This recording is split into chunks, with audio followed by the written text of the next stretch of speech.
ஓர் கருணாலயம், பாதம்தான் கமலாலயம். பாபா ஓர் கருணாலயம், பாதம்தான் கமலாலயம். சாயப்பா உறவுகள் அனைவருக்கும் வணக்கம். இந்த நாள் உங்களுக்கு இனிய நாளாக அமைய சாயப்பாவின் அருள் கிடைக்கட்டும். கேட்பதை எல்லாம் தரும் சாயப்பாவின் இன்றைய அருள்மொழியை கேட்போமா? அந்த குழந்தையே, உன் வாழ்க்கையில் நான் இருக்கிறேன் என்று மறந்துவிட்டாயா? உன்னை எப்படி நான் வீழச் செய்வேன்? இப்படி நீ நினைக்கும் போது எப்படி உன்னால் உணர முடியும் உன் இதயத்தில் நான் வாழ்கிறேன் என்று? கஷ்டம் யாருக்கு தான் இல்லை, உனக்கு, உன்னை சுற்றி உள்ளவர்களுக்கு, ஏன் உன் சாயப்பாவுக்கும் உண்டு. கஷ்டத்தை மட்டும் யோசித்துக் கொண்டிருந்தால் உனக்கு எப்படி முன்னேற தோன்றும்? நான் இருக்கிறேன், உன்னை என்றும் திசை மாற விடமாட்டேன். நீ என் உயிராய் இருக்கிறாய், எப்போதும் என் பிள்ளையாய் நீ இருப்பாய்.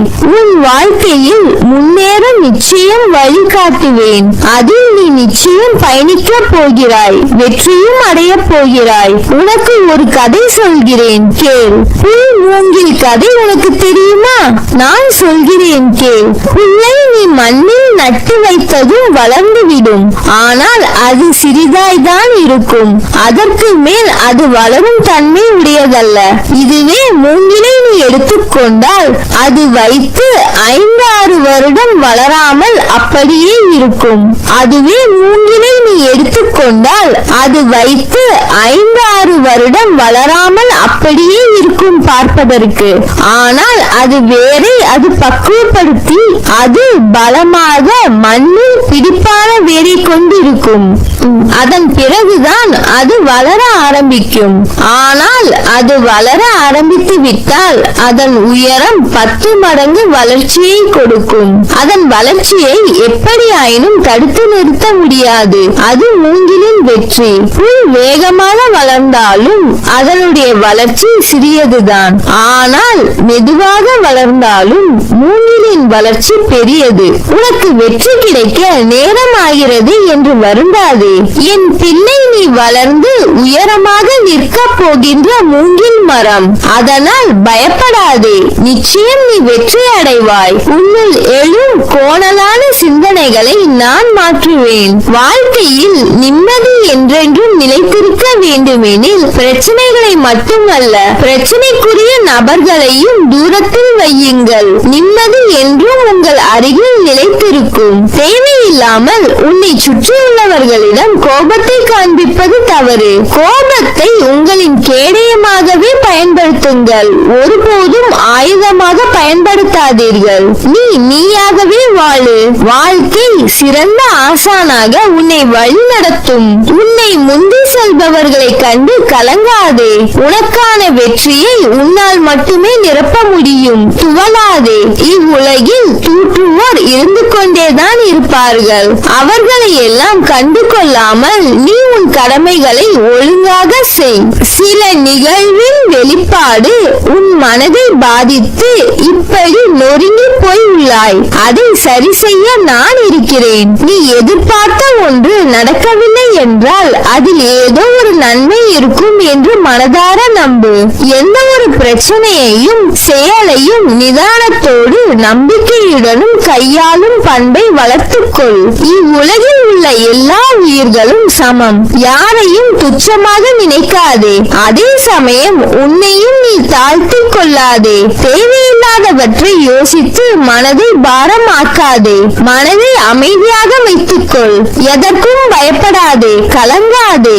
எல்லாம் சரியாகிவிடும். என் வார்த்தைகள் மீது நம்பிக்கை வைத்து செயல்படு. நீ நிச்சயம் தடைகளை தகர்த்து வெற்றி அடைவாய். கோபம், பேராசை, காமம், தவறான எண்ணம், அகங்காரம், பொறாமை என்கின்ற இந்த 6 எதிரிகளிடமும் நீ எப்போதும் மிகவும் ஜாக்கிரதையாக இருக்க வேண்டும். பேரானந்தத்தை நீங்கள் அடைய இந்த 6 எதிரிகளிடமும் போராடுங்கள். நிச்சயமாக நான் அதற்கு உங்களுக்கு உதவுகிறேன். என்னை நம்புங்கள். மனதில் ஏதேதோ கோரிக்கைகளை வைத்துக் கொண்டு என்னை ஆராதிக்கிறாய். அந்த கோரிக்கைகளின் நன்மை தீமை கடமைகள் உனக்கு தெரியாது. நிறைவேற வேண்டும் என்ற ஆவல் மட்டுமே உங்களிடம் இருக்கிறது. உனக்கு நன்மை பயக்கும் கோரிக்கைகளை நான் நிச்சயம் நிறைவேற்றுவேன். உன்னை மறந்துவிட்டேன் என்று நினைக்காதே. என் உயிர் நீதான். எப்படி மறப்பேன்? விரைவில் அனைத்தும் மாறி இனி உனக்கு நிச்சயம் வெற்றி கிடைக்கும். உன் அம்மாவாக அப்பாவாக என்றும் துணை இருப்பேன். நிச்சயம் நீ நிம்மதி அடைவாய். நீ ஜெயமாக நன்றாக மன நிம்மதியுடன் சந்தோஷமாக உன்னை சேர்ந்தவர்களுடன் வசந்தமாய் வாழ்வாய். உனக்கான சந்தோஷம் உன்னை தேடி வரும். அதுவரை எனது லீலைகளை நீ ஆர்வமோடு அன்பு கலந்த இதயத்தோடும் கேட்கிறாயா? நல்லது. என்னை நாடி வந்தவர்கள் தங்கள் வாழ்வில் வளம் பெற்றதை கேள்வியுற்றாயா? நல்லது. இத்தனை பேருக்கு இவ்வளவு நன்மைகள் செய்த உன் தந்தையாகிய நான் நீ வேண்டுகிற எல்லா வேண்டுதல்களையும் நிறைவேற்றுகிற நான் மிச்சம் உள்ள உன் வேண்டுதல்களையும் நிறைவேற்றி தரமாட்டேனா? இதற்காக என் மீது ஏன் இத்தனை கோபம்? அவ்வளவு இறுக்கமான முகத்தை வைத்துக் கொண்டாயே. ஏன் இந்த குழப்பம், பதற்றம், வீணான கவலை? அனைத்தையும் விடுத்து உன் வேலைகளில் மட்டும் கவனம் செலுத்து. நான் உனக்காக வேலை செய்கிறேன். நீ என்னிடம் வேண்டுகின்ற வேண்டுதல்களை கேட்டேன். நீண்ட காலமாக உன் வாழ்க்கையை சிதைத்து வருகின்ற பிரச்சனைகளில் இருந்து விடுதலை கேட்கிறாய். கவலைப்படாதே, அனைத்திலும் இருந்து உன்னை விடுவிப்பேன். நீண்ட காலமாக நீ அனுபவிக்கும் வேதனைகள் விரைவில் முடிவுக்கு வர உள்ளன. இப்போது உள்ள எல்லா பிரச்சனைகளில் இருந்தும் நீ விரைவில் முழுமையாக விடுதலை அடைய உள்ளாய். இன்னும் சில மாதங்களுக்குள் புதிய மாறுதல் உன் வாழ்க்கையில் நிகழத் தொடங்கும். அதற்கு உன்னை தயார்படுத்திக் கொள். உன்னை விட்டு நான் விலகுவதும் இல்லை, உன்னை விலகி போகும்படி நான் செய்வதும் இல்லை. நீ ஜெயமாக நல்ல ஆரோக்கியத்துடன் எல்லா செல்வ வளங்களையும் பெற்று சீரும் சிறப்புமாய் நல்ல பெயருடன் நிம்மதியான மகிழ்ச்சியான வாழ்க்கையை பெறுவாய். உன் அம்மாவாக அப்பாவாக என்றும் உன்னை என் இதயத்தின் கருவறையில் சுமந்து அரவணைப்பேன். நல்லதே நடக்கும்.